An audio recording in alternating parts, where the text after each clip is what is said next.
अस्सलाम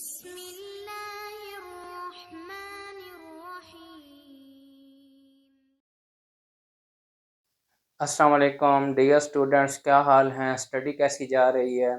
scientific points पे आसान और टू द पॉइंट लेक्चर्स के साथ खुश आमदेद। Dear students, second year chemistry chapter number 8 aliphatic hydrocarbons, इसका एक अहम टॉपिक आज हम पढ़ेंगे और वो टॉपिक है अल्केन, अल्कीन और अल्काइन की प्रिपरेशन को समझने की कोशिश करते हैं। तो शुरू करते हैं अल्केन की प्रिपरेशन ऑफ अल्केन, अल्केन की तैयारी। इसके जो मुख्तलिफ तरीके हैं उनमें पहला है decarboxylation of sodium salt of carboxylic acid. ठीक है, डीकार्बोक्सिलेशन का क्या मतलब है? Removal of carbon dioxide gas from specific organic compound. तो जहाँ पे ऑर्गेनिक कंपाउंड कौन सा होगा? कार्बोक्सिलिक एसिड होगा, साथ साल्ट उसके। तो मैं इसकी अगर यहाँ पे लिखूँ ये compound sodium salt of carboxylic acid ये है। अब इसमें से हमने कार्बन डाइऑक्साइड गैस को रिमूव करना है। ठीक है, removal of carbon dioxide decarboxylation. अब ये कैसे होगा मुमकिन कि इस साल्ट को हम पानी में हल करेंगे, इसका सोल्यूशन बनाएंगे, फिर करंट गुजारेंगे। सोल्यूशन के अंदर जो इस साल्ट के आयंस बने हैं मुस्बित और मनफी, वो अपने अपने रेस्पेक्टिव इलेक्ट्रोड पे जाके ऑक्सीडेशन या रिडक्शन करेंगे और नतीजे में प्रोडक्ट मिलेगी जो हम बनाना चाह रहे हैं। तो वैसे हमने इलेक्ट्रोकेमिस्ट्री में भी यही पढ़ा है कि कोई भी साल्ट है उसको पानी में हल करो, ठीक है, उसके आयंस बनेंगे, कैटायंस और एनायंस। कैटायंस जो होते हैं वो मुस्बित आयन होते हैं और एनायंस जो होते हैं वो मनफी आयन्स होते हैं। अब जो कैटायंस होते हैं और जो 7 एनायंस होते हैं, ये दोनों जो आयन्स हैं ये अपने अपने रेस्पेक्टिव इलेक्ट्रोड पे जाएंगे। जो कैटायन जो मुस्बित आयन है ये कैथोड पे जाते हैं, जो एनायंस होते हैं ये मनफी आयन है तो ये एनोड पे जाते हैं, पॉजिटिव इलेक्ट्रोड पे जाते हैं। अब कैटायंस जो है कैथोड पे जाके गेन ऑफ इलेक्ट्रॉन करते हैं, क्योंकि ये मुस्बित आयन है इनके पास इलेक्ट्रॉन की कमी है तो ये इलेक्ट्रॉन कैथोड पे जाके हासिल करते हैं, गेन ऑफ इलेक्ट्रॉन। और जो एनायंस होते हैं ये एनोड पे जाके लॉस ऑफ इलेक्ट्रॉन करते हैं। ठीक है, तो इसको हम दूसरे अल्फाज में क्या कहेंगे कि कैटायंस ने कैथोड पे जाके गेन ऑफ इलेक्ट्रॉन किया है। Gain of electron is called reduction, यानी कैटायंस हमेशा रिडक्शन का काम करते हैं। और जो एनायंस हैं इन्होंने एनोड पे जाके इलेक्ट्रॉन रिमूव किए हैं, खारिज किए हैं, लॉस किए इलेक्ट्रॉन का, तो इसको ऑक्सीडेशन कहते हैं। Loss of electron is called oxidation. ठीक है, तो इसका मतलब ये हुआ कि कैथोड पे रिडक्शन होती है हमेशा और एनोड पे ऑक्सीडेशन का अमल होता है। अब sodium salt of carboxylic acid पे आते हैं कि ये किस तरह आयंस में तब्दील होगा और किस तरह इसके रेस्पेक्टिव इलेक्ट्रोड पे जाकर ऑक्सीडेशन रिडक्शन होगी। तो यहाँ पे मैं इसका अगर लिखूँ CH3 C double bond OONA पानी में, ठीक है, ये सोल्यूशन बना तो CH3 जब आयन बनेंगे आयनाइजेशन होगी। ठीक है, इस तरह के आयन्स बनेंगे। ठीक है, एसीटेट आयन, ये sodium salt of acetic acid है या सोडियम एसीटेट इसको कहते हैं, साथ पानी है, एसीटेट आयन बना। ठीक है, एसीटेट आयन, ये एनायन है, ये सोडियम आयन है और वो हाइड्रोजन हाइड्रोक्साइड आयन है। अब जो एसीटेट आयन है जब करंट पे गुजारने पे जो एसीटेट आयन है ये वाला CH3 C double bond O negative, ये जाएगा, इसके 2 मोल लेते हैं आसानी के लिए। ठीक है, ये जाएगा एनोड पे। ठीक है, और एनोड पे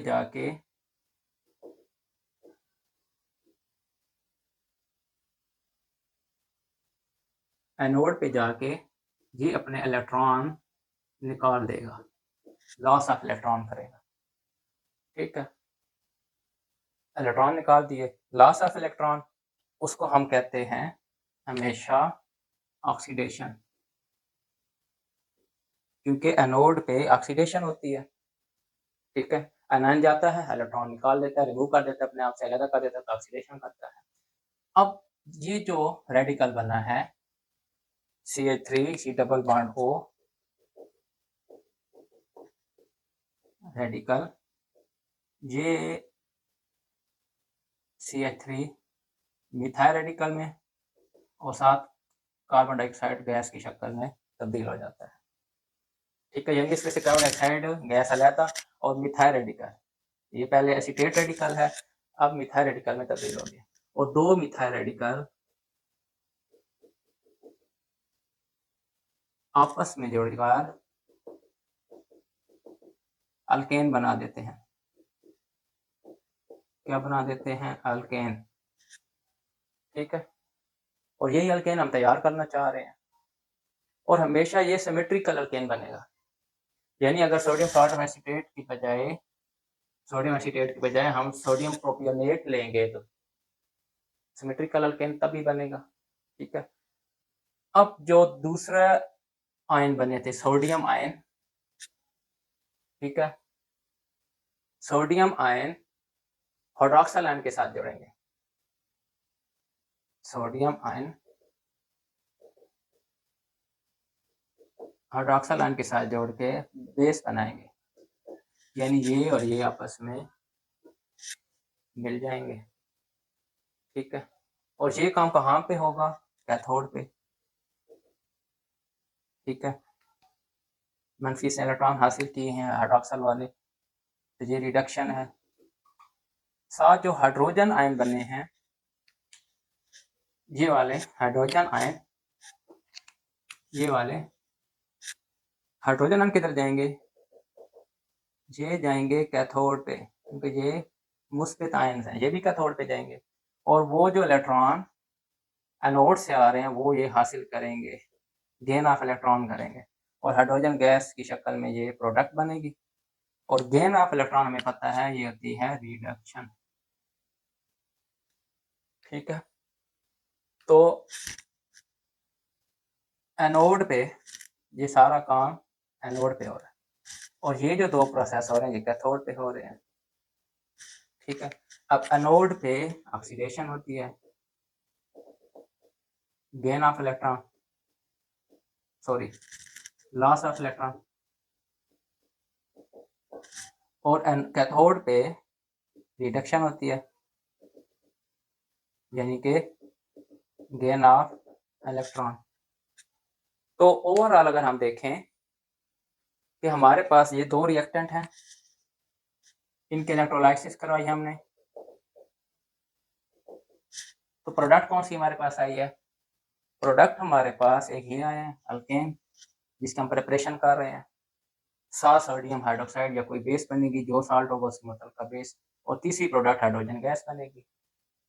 अब ये जो कोल्ब इलेक्ट्रोलाइसिस ये इस लिहाज से बेनिफिशियल है, वैल्यूएबल प्रोसेस है, क्योंकि इसमें सिमेट्रिकल अल्केन्स बनते हैं। सिमेट्रिकल, अगर हम यहाँ पे इसको हाफ करेंगे तो दोनों तरफ मिरर इमेज सिमेट्रिकल बनेंगे, या इस तरह कोई बन सकता है। अब ये भी सिमेट्रिकल अल्केन है। ठीक है, तो कोल्स इलेक्ट्रोलाइसिस हमें सिमेट्रिकल अल्केन बना के देता है, लेकिन एक लिहाज से ये इतना वैल्यूएबल नहीं है। उसकी वजह है क्योंकि इसमें प्रोडक्ट बहुत सारी बनती है, इसमें बाई प्रोडक्ट बहुत है, लंबा प्रोसेस है, और इसमें बाई प्रोडक्ट्स बनते हैं।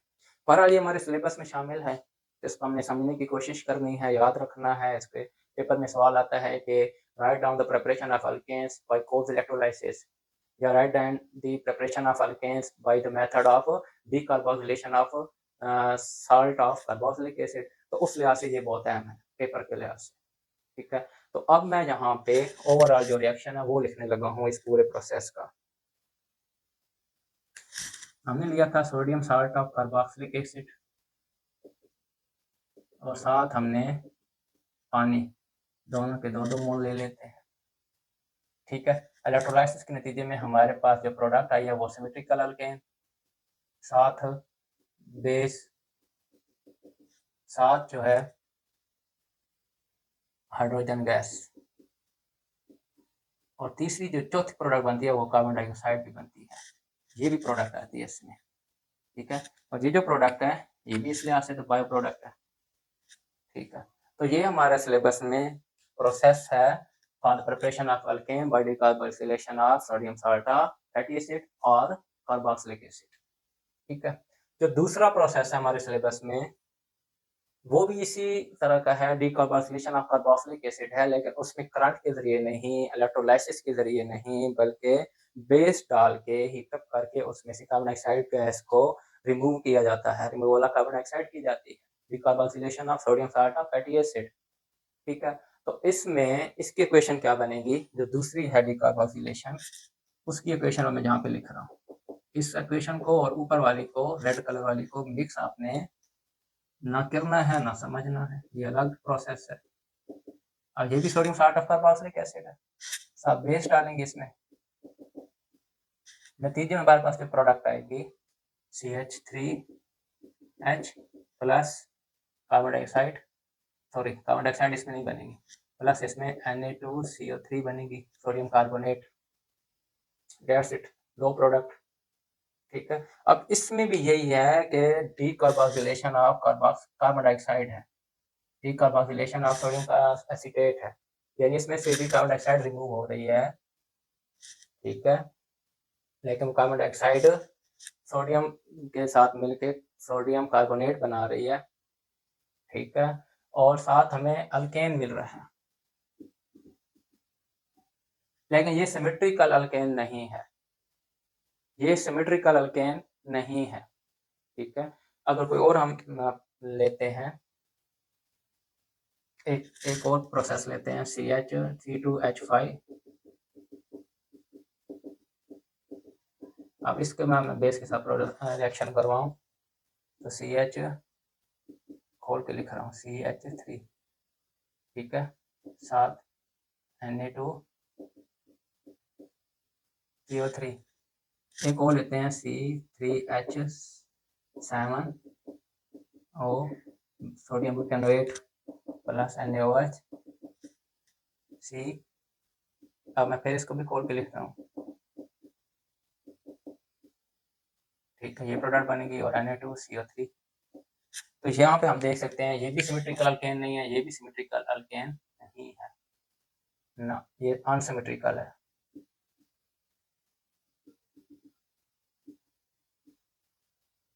ये जो डिकार्बोक्सिलेशन हुई है ये हमें अनसिमेट्रिकल अल्केन बना के देती है। तो डियर स्टूडेंट, अभी तक हमने प्रेपरेशन के दो तरीके समझ लिए हैं, पहला कोल्ड इलेक्ट्रोलाइसिस वाला, ठीक है, और दूसरा है decarboxylation with the help of base डाल के हम अनसिमेट्रिकल अल्केन बना रहे हैं। पहले जो कोल्ड इलेक्ट्रोलाइसिस है वो सिमेट्रिकल अल्केन यूज करता है, और बेस के साथ हम करेंगे तो सोडियम कार्बोनेट के साथ अनसिमेट्रिकल अल्केन तैयार होगा। ठीक है, अगले मरहले में हम ग्रिग्नार्ड रिएजेंट को लेंगे, ये दूसरा हो गया। तीसरा जो तरीका है वो ग्रिग्नार्ड रिएजेंट है, ग्रिग्नार्ड रिएजेंट की मदद से प्रेपरेशन ऑफ अल्केन करनी है। तो MgX और R ये ग्रिग्नार्ड रिएजेंट है, इसको जब हम पानी के साथ प्रोसेस करवाते हैं तो हमें अल्केन मिलता है, साथ Mg और ये इस तरह का प्रोडक्ट आता है। ठीक है, इसकी मैं प्रॉपर अगर इक्वेशन लिखूं तो CH3MgCl, ठीक है, HOH। अब ये प्रोसेस ईथर की मौजूदगी में होता है, एसिडिक मीडियम के अंदर, H पॉजिटिव मैंने लिखा है। तो प्रोडक्ट क्या आएगी CH3H, यानी कि अगर हम इसको हैंड्स की शक्ल में याद करने की कोशिश करें तो CH3H के साथ मिल गया। ठीक है, और यहाँ पे जो बॉन्ड टूटता है वहाँ पे OH जुड़ जाएगा प्लस Mg, ये तो Cl है, और ये OH है। तो ये प्रिपरेशन ऑफ अल्केन का तीसरा प्रोसेस है जिसमें हमें ग्रिग्नार्ड रिएजेंट की मदद से अल्केन बना सकते हैं। 3 प्रोसेस हो गए, ठीक है। चौथा प्रोसेस वो है हाइड्रोजिनेशन। बहुत आम सा प्रोसेस है, ठीक है।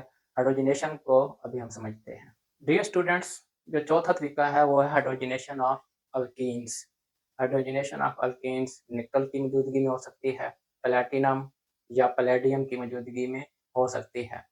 अगर निकल की मौजूदगी में हमने हाइड्रोजिनेशन करनी है तो फिर उसको टेम्परेचर भी देना पड़ेगा, अबाउट 200, 250 टू 350, 300 डिग्री सेंटीग्रेड का हीटअप करना पड़ेगा। और अगर प्लैटिनम या पैलेडियम यूज़ करते हैं तो फिर टेम्परेचर देने की ज़रूरत नहीं है। रूम टेम्परेचर पे ये हाइड्रोजनेशन का प्रोसेस पूरा हो जाता है। अब सवाल ये है कि फिर हम निकल यूज़ करेंगे या पैलेडियम? तो ज़्यादातर प्रोसेस में निकल यूज़ होती है। साथ 200 अबाउट टेम्परेचर भी दिया जाता है, 300 अबाउट। उसकी वजह ये है कि पैलेडियम या प्लैटिनम जो रूम टेम्परेचर पे हाइड्रोजनेशन तो कर देती है, लेकिन वो हैं महंगी, एक्सपेंसिव बहुत है। उनको इंडस्ट्रियल लेवल पे हाइड्रोजनेशन ऑफ अल्कीन के प्रोसेस में इस्तेमाल करना मुश्किल हो जाता है, आउट ऑफ कॉस्ट हो जाती है ये फिर। तो इंडस्ट्रियल लेवल पे हमेशा hydrogenation of alkenes is done in the presence of nickel catalyst, ठीक है। तो इसकी इक्वेशन अगर हम देखते हैं, लिखते हैं तो CH2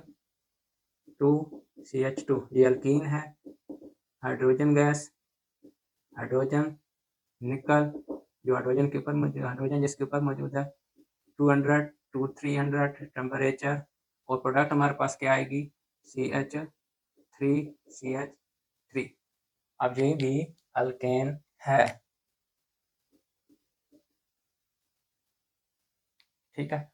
और डियर स्टूडेंट, अभी मैंने इंडस्ट्रियल लेवल की बात की है, तो इंडस्ट्रियल लेवल में सबसे ज़्यादा जो ये हाइड्रोजनेशन ऑफ अल्कीन का प्रोसेस हो रहा है ये ऑयल और घी कंपनियों वाले कर रहे हैं, क्योंकि ऑयल अनसैचुरेटेड हाइड्रोकार्बन है, ठीक है, और घी उसी का सैचुरेटेड हाइड्रोकार्बन है, ऑर्गेनिक कंपाउंड है।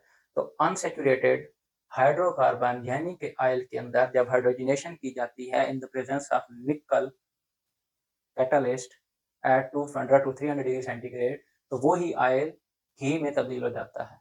वह ऑयल अनसैचुरेटेड हाइड्रोकार्बन, उसके अंदर हाइड्रोजन को गुजारा जाए, दाखिल की जाए, उसमें दाखिल हो जाती है, नतीजे में घी बनता है जो कि सैचुरेटेड हाइड्रोकार्बन है। प्रिपरेशन है अल्केन की, वो है अल्काइल हैलाइड। 5वें नंबर पे फ्रॉम अल्काइल हैलाइड्स, ठीक है। अल्काइल हैलाइड और एक्स जिंक की मौजूदगी में एक्वस एसिड जो आयंस की शक्ल में होगा वो रिड्यूस होते हैं और नतीजे में अल्केन बनता है, और जिंक हैलाइड वाला सॉल्ट बनता है, ठीक है। तो ये क्या, अभी हमने क्या लिखा है, alkyl halide R X zinc की मौजूदगी में एक्वस एसिड के अंदर, ठीक है, जो आयनाइज एसिड होगा उसकी मौजूदगी में रिड्यूस होकर अल्काइल हैलाइड से अल्केन बनेंगे, ठीक है। आखिरी जो प्रोसेस है वो है फ्रॉम कार्बोनाइल कंपाउंड्स, ठीक है।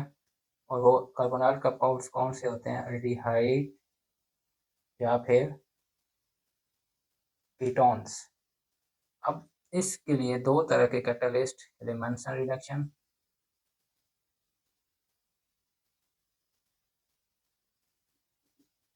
यानी कि कार्बोनाइल कंपाउंड के अंदर रिडक्शन होगी, इसमें भी हाइड्रोजन दाखिल की जाएगी दो तरह के कंडीशन में। दूसरी है Wolff Kishner, Wolff Kishner reduction, ठीक है। क्लेमेंसन रिडक्शन में कोई भी एल्डिहाइड, ठीक है, इसके अंदर हाइड्रोजन दाखिल होगी, नौज़ायदा hydrogen in the presence of zinc amalgam और एसिड, ठीक है।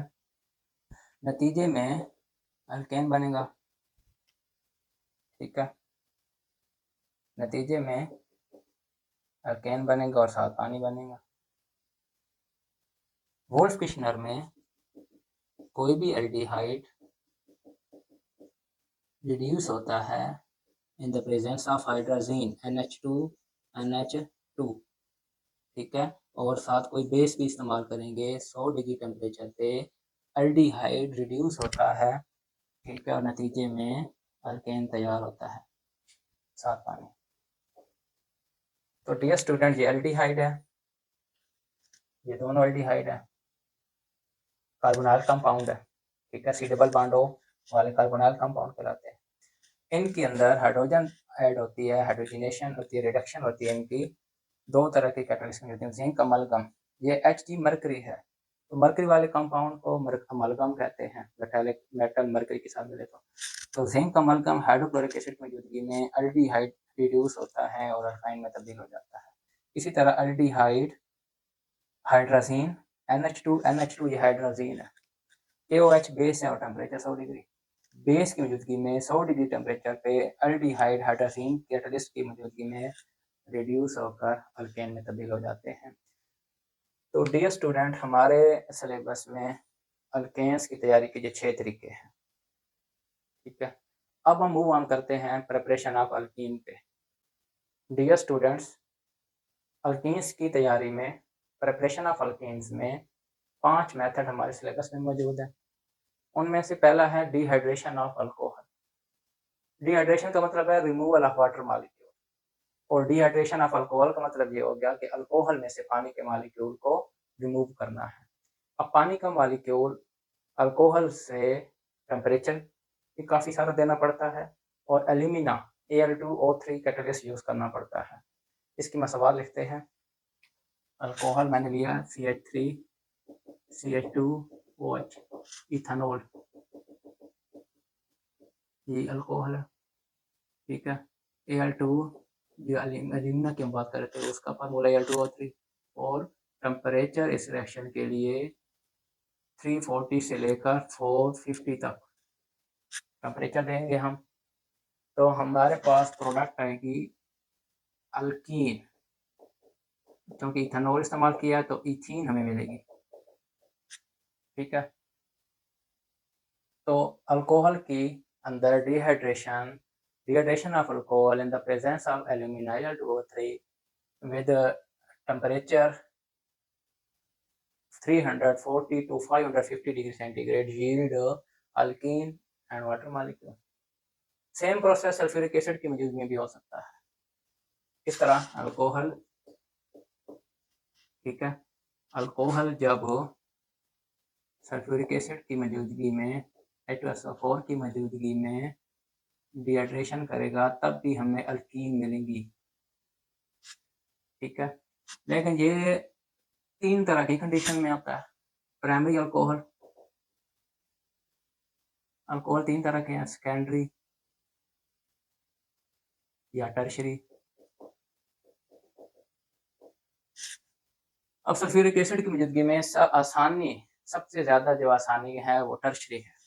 सबसे ज़्यादा आसानी से जो टर्शरी अल्कोहल हैं ये डिहाइड्रेट होते हैं, फिर सेकेंडरी, फिर प्राइमरी, ठीक है। अगर हम सवाल देखें तो प्राइमरी अल्कोहल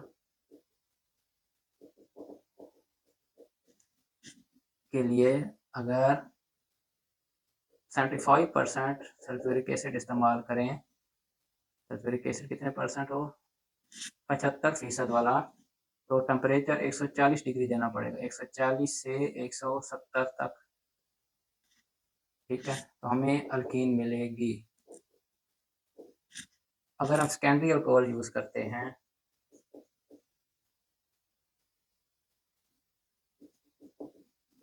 सेकेंडरी अल्कोहल, तो इसमें हम 60% वाला सल्फ्यूरिक एसिड सोल्यूशन यूज़ करें तो टेम्परेचर तकरीबन 100 डिग्री पे ये काम हो जाता है और हमें अल्कीन मिलती है,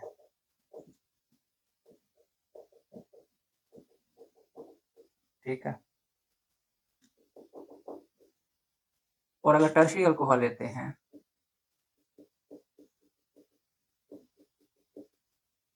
ये टर्शियरी अल्कोहल है।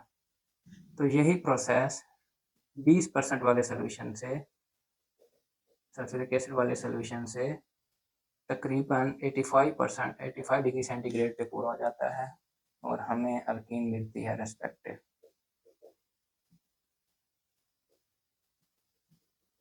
साफ पानी का पानी क्यों, ठीक है। तो इससे साबित होता है कि टर्शियरी अल्कोहल आसानी से डिहाइड्रेशन करते हैं सल्फ्यूरिक एसिड के साथ। कि 20% वाला सल्फ्यूरिक एसिड से यूज करें 85 डिग्री पे ये प्रोडक्ट दे देता है। सेकेंडरी अल्कोहल, ठीक है, ये आप देखें ना, हम ये प्राइमरी अल्कोहल है, ये सेकेंडरी है, ये सेकेंडरी है और ये टर्शियरी है। इसी मसावात टर्शियरी अल्कोहल की है, ये टर्शियरी अल्कोहल है, ये प्राइमरी हो गया, ये सेकेंडरी और ये टर्शियरी। तो प्राइमरी अल्कोहल के लिए 75% सल्फ्यूरिक एसोसिएशन यूज करना पड़ेगा और टेम्परेचर इतना देना पड़ेगा, तब हमें वो अल्कीन मिलेगी रेस्पेक्टिव। सेकेंडरी अल्कोहल के लिए 60% वाला सल्फ्यूरिक एसोसिएशन यूज हो सकता है और 100 डिग्री टेम्परेचर पे है, इससे कम टेम्परेचर पे ये प्रोसेस हो जाता है। टर्शियरी अल्कोहल के लिए 20% सोल्यूशन सल्फ्यूरिक एसिड पर काम कर जाता है और टेम्परेचर भी 85 तक देना पड़ता है और हमें रेस्पेक्टिव अल्कीन मिल जाती हैं। ये भी अल्कीन है, ये भी अल्कीन है। तो पहला जो प्रोसेस अभी हमने देखा डियर स्टूडेंट्स, वो है डिहाइड्रेशन ऑफ अल्कोहल्स। अल्कोहल्स की डिहाइड्रेशन एल्यूमिना की मौजूदगी में भी हो सकती है और सल्फ्यूरिक एसिड की मौजूदगी में। एल्यूमिना की मौजूदगी में अगर हम डिहाइड्रेशन करेंगे तो टेम्परेचर काफ़ी सारा देना पड़ता है, 350 से लेकर 450 तक।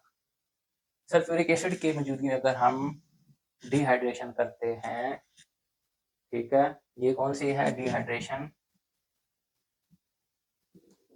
Of alcohols in the presence of king of chemical, I mean sulfuric acid। तो सल्फ्यूरिक एसिड की मौजूदगी में अल्कोहल की डिहाइड्रेशन के लिए 3 तरह की सूरतें बनती हैं और उनका इन्हिसार किस पे है, अल्कोहल की अपनी नेचर पे, कि प्राइमरी अल्कोहल हम यूज़ कर रहे हैं, सेकेंडरी या टर्शियरी। अगर तो प्राइमरी अल्कोहल है तो सल्फ्यूरिक एसिड का सोल्यूशन 75% वाला यूज़ करेंगे और टेम्परेचर भी 150 से ऊपर होगा डिग्री सेंटीग्रेड। अगर सेकेंडरी अल्कोहल हम यूज़ करते हैं, इसके अंदर डिहाइड्रेशन करवाना चाहते हैं, तो फिर 60% वाला सल्फ्यूरिक एसिड सोल्यूशन यूज़ होगा और टेम्परेचर तकरीबन 100 तक ये काम कर देगा डिहाइड्रेशन का। और अगर टर्शियरी यूज़ करते हैं हम अल्कोहल, तो सल्फ्यूरिक एसिड का सोल्यूशन 20% वाला और 85 पे ये अल्कीन बना देता है। तो पेपर में सवाल आता है डियर स्टूडेंट कि dehydration of alcohol in the presence of sulphuric acid. ये सवाल आता है कि सल्फ्यूरिक एसिड की मौजूदगी में डिहाइड्रेशन ऑफ अल्कोहल लिखें, ठीक है। या ये सवाल आता है कि प्राइमरी, सेकेंडरी और टर्शियरी अल्कोहल किस तरह डिहाइड्रेशन करते हैं इन the presence of sulphuric acid, ठीक है। हाउ कैन प्राइमरी, सेकेंडरी और tertiary alcohol dehydrate, undergoes a process of dehydration in the presence of sulfuric acid catalyst? What are the conditions required to dehydrate primary, secondary or tertiary alcohol in the presence of sulfuric acid? What should be the condition at that time when primary alcohol, secondary alcohol or tertiary alcohol undergoes dehydration? तो ये तीनों तरह के alcohol dehydration करते हैं, तो उसके लिए 3 तरह की मुख्तलिफ कंडीशंस है। प्राइमरी के लिए अलग, सेकेंडरी अल्कोहल के लिए अलग और टर्शियरी के लिए अलग। और अगर सवाल आता है पेपर में कि प्राइमरी, सेकेंडरी और टर्शियरी अल्कोहल का ऑर्डर लिखें कि ये डिहाइड्रेशन किस तरह करते हैं सबसे ज़्यादा आसानी से, ठीक है, order of ease in dehydration of alcohol in the presence of king of chemical, I mean sulfuric acid। कि सल्फ्यूरिक एसिड की मौजूदगी में अल्कोहल जो डिहाइड्रेशन करते हैं तो उसका ऑर्डर आप ईज लिखेंगे, सबसे ज़्यादा आसानी से डिहाइड्रेशन किस में होती है। तो ऑर्डर ये है कि सबसे ज़्यादा आसानी से डिहाइड्रेशन अल्कोहल वाले जो करते हैं वो टर्शियरी अल्कोहल है, सेकेंडरी हैं, सेकेंडरी हैं और फिर primary. Tertiary alcohol, secondary alcohol और प्राइमरी अल्कोहल। तो सबसे ज़्यादा आसानी से टर्शियरी अल्कोहल डिहाइड्रेशन करते हैं और उससे कम लेकिन प्राइमरी से ज़्यादा आसानी से सेकेंडरी करते हैं और फिर प्राइमरी अल्कोहल करते हैं, डिहाइड्रेशन। तो ये हमारा पहला प्रोसेस है प्रिपरेशन ऑफ अल्कीन का। इसके बाद हम अगले प्रोसेस पे जाते हैं। डियर स्टूडेंट्स, अगला मेथड है अल्कीन की प्रिपरेशन का, वो है कोल्स इलेक्ट्रोलाइसिस। अब यहाँ पे हम सोडियम साल्ट और die sodium salt di carboxylic acid, sodium salt di carboxylic acid use करेंगे। मिसाल के तौर पर डाई सोडियम सक्सीनेट है, तो डाई सोडियम सक्सीनेट का मैं अगर फार्मूला लिखूँ तो CH2COONA,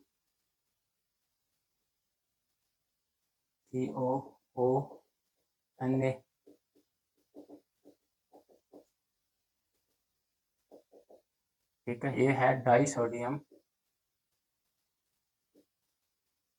सक्सीनेट, ठीक है। ये पानी की मौजूदगी में इलेक्ट्रोलाइसिस करेगा, ठीक है, और हमें प्रोडक्ट क्या मिलेगी,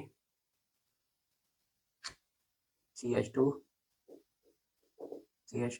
अल्कीन है ये, ठीक है, साथ कार्बन डाइऑक्साइड, ठीक है, साथ बेस और साथ hydrogen gas, carbon dioxide gas और हाइड्रोजन गैस, ठीक है। तो ये प्रोसेस भी हमें अल्कीन बना के दे रहा है, ठीक है। इसमें भी इसी तरह इलेक्ट्रोलाइसिस होती है और हमें रेस्पेक्टिव इलेक्ट्रोड पे अपनी प्रोडक्ट मिल जाती है। तो इसके अगर हम इलेक्ट्रोलाइसिस के व्यू से देखें, ठीक है, तो CH3 ये जो डाई सोडियम साल्ट है सक्सीनेट वाला,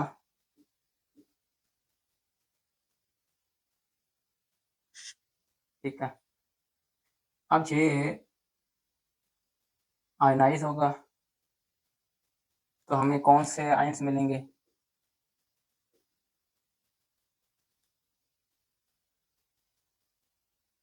ये एनाइन मिलेगा, सक्सीनेट आयन, नेगेटिव आयन, साथ हमें सोडियम आयंस मिलेंगे दो, हाइड्रोजन आयन, पानी के 2 मोल हम लें तो हमें पानी के 2 मोल में लेता हूँ आसानी के लिए, 2 हमें हाइड्रोजन आयन मिलेंगे और साथ 2 हाइड्रोक्सिल आयंस मिलेंगे। अब ये मनफी आयन है, ठीक है, ये जाएगा एनोड पे, तो at anode CH2 double bond O, ये नोड पे जाएगा, ठीक है, इलेक्ट्रॉन निकालेगा और हमें रेडिकल मिलेगा,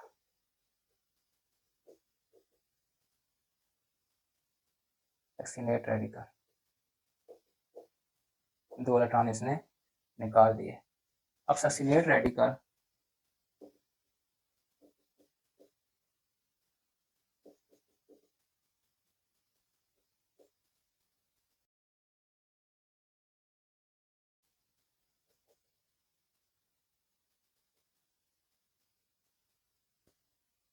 ठीक है, इस रेडिकल में तब्दील हो जाएगी इथीन वाले में, साथ हमें कार्बन डाइऑक्साइड मिलेगी।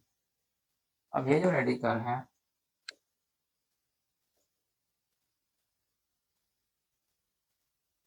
दोनों में शेयरिंग होते हैं CH2 डबल बॉन्ड, तो इस तरह हमें एनोड पे अल्कीन मिल जाती है, ठीक है, एनोड पे। और ये जो आयन है सोडियम पॉजिटिव आयन, ये हाइड्रोक्साइड के साथ मिलकर बेस बना देता है, और ये जो हाइड्रोजन आयन है ये जाएगा एनोड पे, नहीं कैथोड पे, इसका मसला मैं यहाँ पे लिख देता हूँ, एट कैथोड। वो जो इलेक्ट्रॉन ये वाले हैं जो हमें एनोड पे मिले हैं, वहाँ पे उसने सक्सीनेट आयन ने निकाले हैं ऑक्सीडेशन के जरिए, वो हाइड्रोजन वहाँ पे हासिल करेगी एनोड पे, यानी कि रिडक्शन करेगी और हाइड्रोजन गैस की शक्ल में सिस्टम से इवॉल्व हो जाएगी। ठीक है, तो इस सारे प्रोसेस का यहाँ से लेकर वहाँ तक ओवरऑल इक्वेशन मैंने यहाँ पे लिख दी। ठीक है, ये डाई सोडियम सक्सीनेट, ठीक है, साल्ट ऑफ सोडियम है, डाई सोडियम सक्सीनेट पानी की मौजूदगी में इलेक्ट्रोलाइसिस के नतीजे में हमें अल्कीन देता है, कार्बन डाइऑक्साइड गैस, बेस और हाइड्रोजन गैस यील्ड करता है। तो dear student, Kolbe electrolysis is the second process is the second method of preparation of alkenes। तीसरा है अल्कीन्स की तैयारी का, वो है partial hydrogenation of alkynes. Dear students, तीसरा method partial hydrogenation of alkynes. Alkyne triple bond वाले molecule हैं, ऑर्गेनिक कंपाउंड है, जिनमें दो कार्बन आइटम्स के दरमियान एक ट्रिपल बॉन्ड होता है। ठीक है, और सी ट्रिपल बॉन्ड सी और सी अल्काइन है, जनरल अल्काइन मैंने लिया। अब इसके अंदर हाइड्रोजनेशन हमने करनी है। ठीक है, अगर तो हम हाइड्रोजनेशन निकल की मौजूदगी में करें 200 to 300 टेम्परेचर पे, तो क्या प्रोडक्ट आएगी, और C H double bond C H R. और ये प्रोसेस यहाँ पे रुकेगा नहीं, मजीद हाइड्रोजन के साथ ये रिएक्शन चलता जाएगा, यानी कि निकल की मौजूदगी में डबल हाइड्रोजनेशन होगी और हमें प्रोडक्ट मिलेगी CH2 सिंगल बॉन्ड CH2 और अल्केन बन जाएगा। दोबारा देखें डियर स्टूडेंट्स, अगर हम अल्काइंस के अंदर हाइड्रोजनेशन करते हैं निकल की मौजूदगी में, तो अल्काइन के डबल बॉन्ड पहले ये जो प्रोसेस होता है ये दो मराहल में मुकम्मल होता है। पहले मरले में अल्काइन का ट्रिपल बॉन्ड में से एक बॉन्ड टूटा और एक एक हाइड्रोजन साथ जुड़ गई, अल्कीन बन गया। अब अल्कीन में यहाँ पे रुकेगा नहीं, बल्कि अल्कीन का ये बॉन्ड एक और टूट जाएगा और हाइड्रोजन दोनों कार्बन के साथ एक एक हाइड्रोजन फिर जुड़ जाएगी मजीद, और ये अल्काइन बन जाएगा। तो ये क्या है, अल्काइन, और ये है अल्कीन। अल्काइन से अल्कीन बना और अल्कीन मजीद फर्दर हाइड्रोजनेशन करके अल्काइन बना देगा, अल्केन बना देगा सॉरी। लेकिन हमने यहाँ पे अल्काइन अल्केन नहीं बनाना, अल्काइन से अल्केन नहीं बनाना, हमने अल्काइन से अल्कीन बनाना है, यानी ये ताकि यहाँ पे आके प्रोसेस रुक जाए। तो उसके लिए स्पेसिफिक किस्म के कैटालिस्ट यूज़ करने पड़ेंगे, निकल नहीं। अगर निकल यूज़ करते हैं तो अल्काइन से अल्कीन और अल्कीन से अल्केन बन के पूरा वो रिएक्शन पूरा होगा। अगर हम स्पेसिफिक कैटालिस्ट यूज़ करेंगे तो वो पहला जो स्टेप है कि अल्काइन से अल्कीन तक वो रिएक्शन पूरा हो जाएगा और हमें अल्कीन मिल जाएगी जिसकी हम तैयारी करना चाह रहे हैं। ठीक है, तो वो स्पेसिफिक कैटालिस्ट कौन से हैं, जरा देखें डियर स्टूडेंट। मैंने यहाँ पे अल्कान लिया, ठीक है, जिसके अंदर मैंने हाइड्रोजनेशन करनी है ताकि ये अल्कीन बन जाए।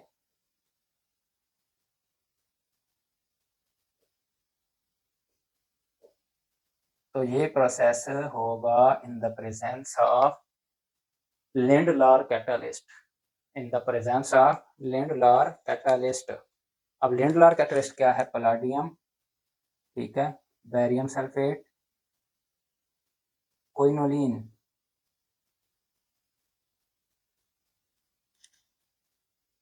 पलाडियम, बैरियम सल्फेट और क्विनोलिन, ये लेंडलार कैटालिस्ट है,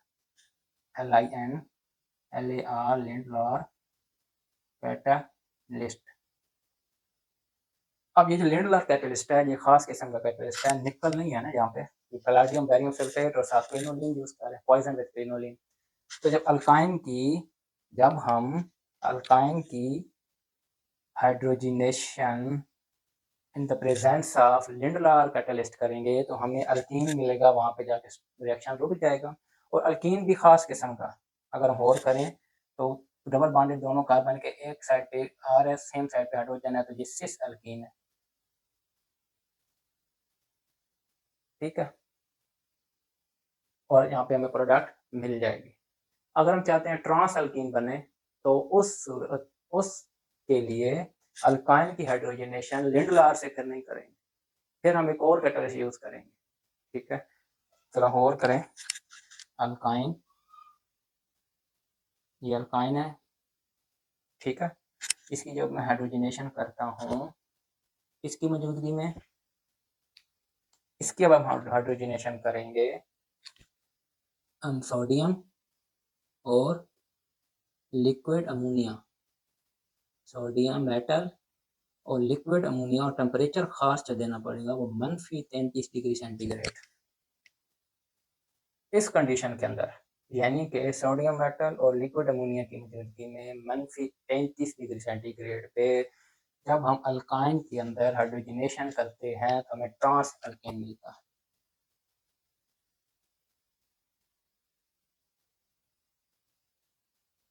ये ट्रांस अल्केन है। डबल बॉन्डेड कार्बन और उनके अंदर जो सब्स्टिट्यूट लगे हुए हैं वो अपोजिट साइड पे है। ये ट्रांस अल्केन है, अल्कीन है सॉरी। तो डियर स्टूडेंट, अब हाइड्रोजनेशन, पार्शियल हाइड्रोजनेशन, अगर तो हम पूरी हाइड्रोजनेशन करेंगे हमने देखा तो हमें अल्केन मिलेगा, लेकिन हम अल्केन नहीं बनाना चाह रहे, हम अल्कीन बनाना चाह रहे हैं। तो उसके लिए दो तरह के स्पेसिफिक कैटलिस्ट लगाएंगे। जो पहला कैटलिस्ट है, ठीक है, यहाँ पे इसको देखें हम, वो लिंडलार कैटलिस्ट है, पलाडियम, बैरियम सल्फेट और क्विनोलिन, ठीक है। cis alkene can be yielded in the presence of Lindlar catalyst. I mean, in the presence of palladium barium sulfate poisoned with which palladium barium sulfate poisoned with quinoline. If we use Lindlar catalyst, if we use palladium barium sulfate which is poisoned with quinoline, we can yield cis alkene from alkyne. And if we use sodium metal, liquid ammonia, and temperature at -33 degree centigrade, we yield transalkene from the hydrogenation of alkyne, from the partial hydrogenation of alkyne. तो ये alkyne के process में, preparation में तीसरा method है। अभी हम चलते हैं चौथे मेथड पे, और वो है dehydrohalogenation. Dear students, alkene की तैयारी का अगला तरीका है dehydrohalogenation of alkyl halide. Alkyl halide हम एक लेते हैं RCH2CH2, ये अल्काइल हैलाइड है, ठीक है। मैं आसानी के लिए इस हाइड्रोजन को एक को नीचे ले जाता हूँ। ये जो प्रोसेस होता है अल्कोहलिक KOH की मौजूदगी में होता है, ठीक है। डिहाइड्रो हेलोजिनेशन यानी एक हाइड्रोजन और एक हैलोजन रिमूव होगा इस प्रोसेस में। तो एक कार्बन से हाइड्रोजन और दूसरी से हैलोजन ग्रुप रिमूव होगा और डबल बॉन्ड वहाँ पे क्रिएट होगा। तो प्रोडक्ट क्या आएगी हमारे पास, R, ठीक है, CH double bond CH2 plus HX। ये है डिहाइड्रो हेलोजिनेशन, ठीक है। Dehydrogenation means removal of one hydrogen from one carbon and one halogen from adjacent carbon. साथ वाले कार्बन से हैलोजन, दोनों कार्बन से, दोनों जो रिमूवल हो रहे हैं हाइड्रोजन हाइड्रोजन, एक कार्बन से नहीं, एक कार्बन से हाइड्रोजन और एडजेसेंट कार्बन से हैलोजन रिमूव होता है और नतीजे में अल्कीन तैयार होता है, ठीक है। आखिरी जो प्रोसेस है डियर स्टूडेंट वो है विसिनल डाइहैलाइड, डिहैलोजिनेशन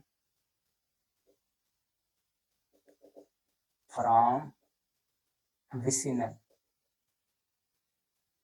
डाइहैलाइड, ठीक है। विसिनल डाइहैलाइड क्या होता है, अब देखें ना यहाँ पे RCXXH, ये जिम डाइहैलाइड है। डाई मीन दो, हैलाइड हैलोजन, एक्स हैलोजन के लिए जनरल है। तो एक ही कार्बन में अगर दोनों हैलोजन जुड़े हों तो उसको कहते हैं जिम डाइहैलाइड, जिम डाइहैलाइड, ठीक है। विसिनल डाइहैलाइड का क्या मतलब है, R, ठीक है, कि दो अलग-अलग कार्बन पे और एडजेसेंट कार्बन पे दो हैलोजन जुड़े हुए हैं, दो साथ जो कार्बन उनके उन पर अगर हैलोजन है तो ये विसिनल डाइहैलाइड, विसिनल दो, ठीक है। अब इसमें से हैलोजन निकलेगा जिंक के साथ रिएक्शन कराने पे और साथ अल्कोहल भी यूज होगा मिथानॉल, तो हमें प्रोडक्ट क्या मिलेगी, और साथ zinc chloride, zinc halide, chlorine use होगा तो क्लोरीन निकल आएगा। तो इस तरह भी हमें विसिनल डाइहैलाइड से भी अल्कीन मिल जाते हैं, ठीक है। तो डियर स्टूडेंट, अल्कीन्स की तैयारी के जो 5 तरीके हैं हमारे सिलेबस में, डिहाइड्रेशन ऑफ अल्कोहल, ये एल्यूमिना की मौजूदगी में या सल्फ्यूरिक एसिड की मौजूदगी में हो सकती है। प्राइमरी सेकेंडरी टर्शियरी अल्कोहल के लिए अलग कंडीशंस हैं, वो हम समझ चुके हैं। दूसरा मेथड है कोल्स इलेक्ट्रोलाइसिस, करंट के जरिए die sodium salt of acetate acetic carboxylic acid, उनके अंदर इलेक्ट्रोलाइसिस से हमें भी अल्कीन मिलता है, डबल बॉन्ड वाला कंपाउंड मिलता है। ठीक है।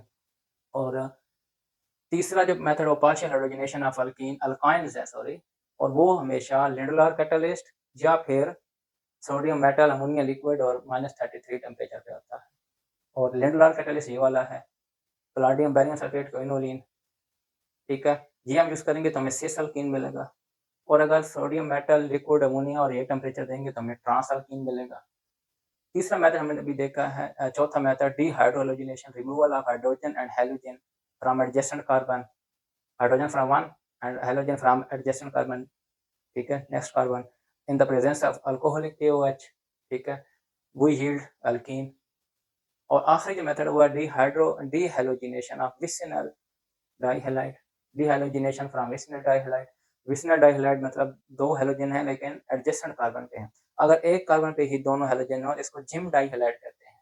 जिम डाइहैलाइड यहाँ पे हम यूज नहीं करना, हमने विसिनल डाइहैलाइड यूज करके उसकी डीहाइड्रोजनेशन करनी है in the presence of zinc and alcoholic medium methanol, तो हमें अल्कीन मिलता है और साथ जिंक हैलाइड मिलता है। अब हम डियर स्टूडेंट्स चलते हैं प्रिपरेशन ऑफ अल्काइंस पे। और प्रिपरेशन ऑफ अल्काइंस में पहला हम देखेंगे कोल्स इलेक्ट्रोलाइसिस। ठीक है डियर स्टूडेंट्स, कोल्ब इलेक्ट्रोलाइसिस में हम फिर इलेक्ट्रोलाइसिस करवाएंगे unsaturated carboxylic acid, di sodium salt और di potassium salt of unsaturated carboxylic acid. ठीक है, मैं यहाँ पे एक लेता हूँ अनसैचुरेटेड कंपाउंड CH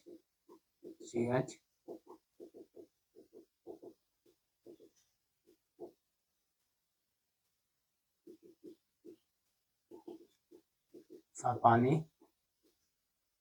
ठीक है, हमें क्या प्रोडक्ट मिलेगी, अल्काइन मिलेगा,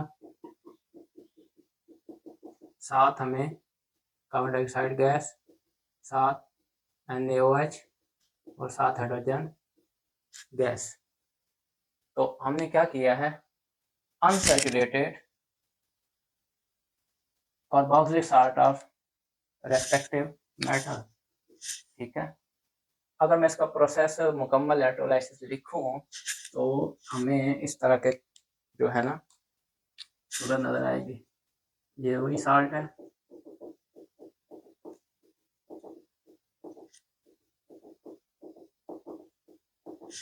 unsaturated sodium salt of dicarboxylic acid, ये वो है, साथ पानी है।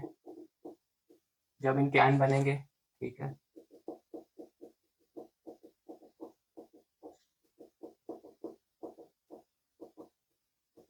दो सोडियम आयन बनेंगे, पानी के 2 मोल हैं तो 2 हाइड्रोजन आयन बनेंगे और 2 हाइड्रोक्साइल आयन बनेंगे। ठीक है, अब ये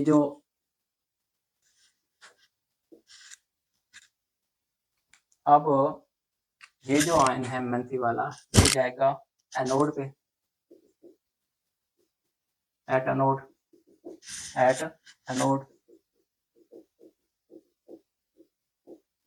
और एनोड पे ये मंफी आयन जाके इलेक्ट्रॉन लूज करेगा और रेडिकल की शक्ल में तब्दील हो जाएगा। ठीक है, जो 2 इलेक्ट्रॉन निकले वो ये एक इधर से निकला, इधर से। अब ये जो रेडिकल है,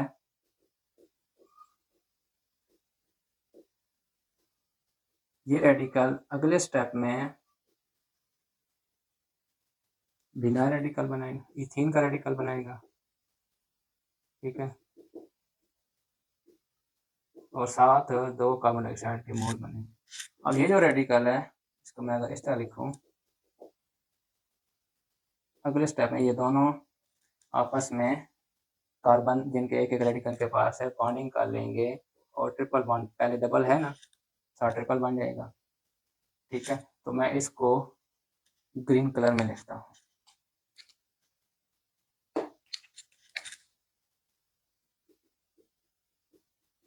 ये नहीं, मैं पहली प्रोडक्ट ये वाली अल्काइन मिल गया है। ठीक है, साथ जो दूसरी चीज़ है वो है, दूसरे जो आयन बने थे जहाँ पे अगर हम आयन NaOH और हाइड्रॉक्सल आयन, सोडियम आयन और हाइड्रॉक्सल आयन, ये दोनों मिलके क्या बनाएंगे, बेस सोडियम हाइड्रोक्साइड। तो हमें ये वाली प्रोडक्ट भी मिल गई है, ये अल्कान भी बना लिया, बेस भी बन गई, कार्बन डाइऑक्साइड भी बन गई है। ये देखें तो उसको भी मैं ग्रीन कर दूं समझने के लिए। ठीक है, 1 2 और 3 प्रोडक्ट हो गए। हाइड्रोजन गैस वो कहाँ से आएगी, ये वाली है स्टूडेंट, ये हाइड्रोजन आयन है, ये कैथोड पे जाएंगे। हाइड्रोजन आयन मुस्बत आयन है, ये हमेशा कैथोड पे जाएंगे, और ये जो आयन थे वो जो एनोड पे क्रिएट हुए थे ये हाइड्रोजन ले लेगी। ठीक है, हाइड्रोजन गैस की शक्ल में इवॉल्व हो जाएगी। तो मैं इसको भी ग्रीन कर दूं, तो कैथोड पे हमें हाइड्रोजन गैस मिलेगी। ठीक है, तो ये 4 तरह की प्रोडक्ट ओवरऑल कोल्ड इलेक्ट्रोलाइसिस में हमें मिलती हैं। ठीक है, कोल्ड इलेक्ट्रोलाइसिस में ये 2 रिएक्टेंट्स हैं। ठीक है, और प्रोडक्ट कौन सी हैं, यहाँ पे जो मैंने ग्रीन कर दी है। ठीक है, तो कोल्ड इलेक्ट्रोलाइसिस के जरिए हम अनसैचुरेटेड सोडियम और potassium salt of dicarboxylic acid use करके उनके इलेक्ट्रोलाइसिस करके unsaturated sodium salt of dicarboxylic acid की इलेक्ट्रोलाइसिस करके हम अब जहाँ पे अल्काइन जो है वो तैयार कर सकते हैं, जो हमारी मेन प्रोडक्ट है। 7 बाई प्रोडक्ट बनते हैं। जिस तरह कोल्ड इलेक्ट्रोलाइसिस में अल्कीन की तैयारी में भी बाई प्रोडक्ट बनी थी, carbon dioxide gas, sodium hydroxide और हाइड्रोजन गैस। इसी तरह अल्केन की तैयारी में भी हमें यही चीज़ें मिली थी, alkane, base, sodium hydroxide, hydrogen gas और कार्बन डाइऑक्साइड। तो कोल्ड इलेक्ट्रोलाइसिस बहुत वास्ट है, इसके लिए हम अल्केन भी तैयार कर सकते हैं, अल्कीन्स की तैयारी भी कर सकते हैं, और अल्काइंस की तैयारी भी कर सकते हैं। डियर स्टूडेंट्स, अल्काइंस की तैयारी का दूसरा जो मेथड है वो है dehydrohalogenation from vicinal dihalide. Vicinal डाइहैलाइड दोबारा हम देखते हैं, ये जिम डाइहैलाइड है, इसमें से नहीं, इस तरह का कंपाउंड है vicinal dihalide, in which 2 halogen groups are attached at consequent adjacent carbon atoms. ठीक है, तो एक विसिनल डाइहैलाइड हम लेते हैं, और ठीक है, एच एच, ये विसिनल डाइहैलाइड है। ठीक है, नतीजे में हमें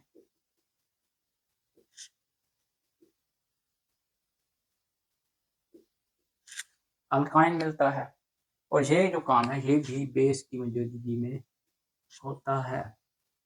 बेस की मौजूदगी में विसिनल डाइहैलाइड में से हाइड्रोजन और हैलोजेंस को रिमूव करने से हमें अल्काइन मिलता है।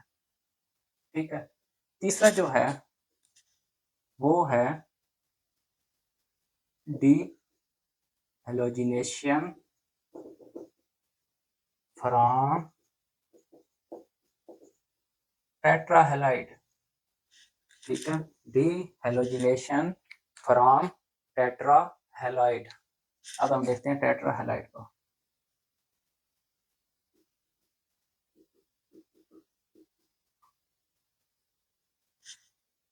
जिंक के साथ रिएक्शन करवाने पे हमें टेट्राहेलाइड मिलता है।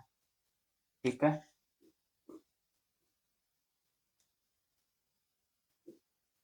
सॉरी, जिंक के साथ टेट्राहेलाइड की रिएक्शन करवाने पे, जिंक के साथ टेट्राहेलाइड की रिएक्शन करवाने से हमें अल्काइन मिलता है। ठीक है, और जो हैलोजन निकलते हैं वो जिंक के साथ मिल जाते हैं। ठीक है, टेट्राहेलाइड मतलब 4 halogens, 4 x group, 4 x group जुड़े हों एक कंपाउंड के अंदर मौजूद हो तो उसको टेट्राहेलाइड कहेंगे। तो टेट्राहेलाइड में से भी बेस की मौजूदगी में जिंक के साथ रिएक्शन करवाने पे हमें अल्काइन मिलता है। ठीक है, रेस्पेक्टिव अल्काइन मिलता है, और साथ जिंक हैलाइड मिलता है। आखिरी जो है वो इंडस्ट्रियल लेवल पे। ठीक है, इंडस्ट्रियल लेवल पे अल्काइन की तैयारी। इंडस्ट्रियल लेवल पे अल्काइंस की तैयारी। तो उस सूरत उसके लिए हम लाइम लेते हैं, कोक के साथ रिएक्शन करवाते हैं, ठीक है। लाइम लेके हम कोक के साथ रिएक्शन करवाते हैं तो हमें कैल्शियम कार्बाइड मिलता है, ठीक है। साथ हमें कार्बन ऑक्साइड में गैस बनती है, मोनोऑक्साइड। अब जो कैल्शियम कार्बाइड है CaC2 का मैं अगर स्ट्रक्चर की फॉर्म में लिखूँ तो इस तरह के एक स्ट्रक्चर बने, कैल्शियम कार्बाइड CaC2। इसको जब बेस के साथ पानी के साथ रिएक्शन करवाएंगे तो हमें अल्काइन मिलेगा और साथ हमें कैल्शियम हाइड्रोक्साइड बेस मिलेगी। तो इंडस्ट्रियल लेवल पे कैल्शियम ऑक्साइड लाइम को कोक के साथ रिएक्शन करवाया जाता है, नतीजे में कैल्शियम कार्बाइड और कार्बन मोनोऑक्साइड गैस बनती है। कैल्शियम कार्बाइड को पानी के साथ रिएक्शन करवा के अल्काइन तैयार किया जाता है और साथ गैस बनती है। तो ये चौथा तरीका है अल्काइंस की तैयारी का। तो मेरे ख्याल में यहाँ पे हमारा लेक्चर ख़त्म होता है। हमने अल्केन्स, अल्कीन्स और अल्काइंस की तैयारी पढ़ी है। तीनों के स्टेप मेथड यहाँ पे लिखी हुई हैं, यानी कि वहाँ पे हमारी समरी तैयार हो गई है, ठीक है। यहाँ पे हम जिम डाई हाइलाइट को ख़त्म करते हैं क्योंकि ये हमारा कंसर्निंग नहीं है। हमारा कंसर्निंग डाई हाइलाइट है जो अल्काइन की तैयारी में इस्तेमाल हो रहा है। Dye highlight bismuth dilate alkyne की तैयारी में भी इस्तेमाल हो रहा है, ठीक है। और टेट्रा हाइलाइट भी इस्तेमाल हो रहा है अल्काइन की तैयारी में। तो ये हमारे समरी लेक्चर की बन गई है, ठीक है। और उम्मीद है आज का ये लेक्चर आपको समझ आया होगा। फिर भी अगर कोई पॉइंट, कोई नुक्ता समझ नहीं आया तो आप कमेंट सेक्शन में पूछ सकते हैं, उस पे हम मज़ीद बात कर लेंगे, वज़ाहत कर लेंगे। तो हमारे सिलेबस में अल्केन की तैयारी के 5-6 तरीके हैं और छठा जो है इसकी 2 सूरतें हैं मुख्तलिफ तरह के कैटलिस्ट के साथ। क्लेमेंसन रिडक्शन, वोल्फ किशनर रिडक्शन, ठीक है। अल्कीन की तैयारी के ये 5 तरीके हैं, ठीक है, हमारे सिलेबस में। और अल्कान की तैयारी के 4 तरीके हैं। ये मसावातें, इनकी कंडीशन, टेम्परेचर, रिएक्शन कंडीशन जो होती हैं, ये बार बार पढ़ें, लिखें, प्रैक्टिस करें, ज़बानी लिख के मैच करें बुक के साथ, फिर समझने की कोशिश करें, ठीक है। लेक्चर को बार बार देखें ताकि ये ज़हन नशीन हो जाए। Practice makes a man perfect. जितनी प्रैक्टिस ज़्यादा करेंगे उतनी ये क्वेश्चन ज़हन नशीन होंगी, ठीक है। अब आगे हम एक लेक्चर बनाएंगे इसके बाद ट्रिक का, यानी इन रिएक्शंस को हम याद कैसे रखें, ठीक है। तो वो अगले लेक्चर पे आएगा। वो जो ट्रिक आएंगे अगले लेक्चर में मैं अपलोड करूँगा। तब तक इन्हीं को समझें, समझने की कोशिश करें, बार बार पढ़ें ताकि ये ज़हन नशीन हो जाए। तो यहाँ पे लेक्चर ख़त्म करते हैं। अपनी मेहनत जारी रखें, इंशाल्लाह ज़रूर आपको इसका रिवॉर्ड मिलेगा। Wish you best of luck.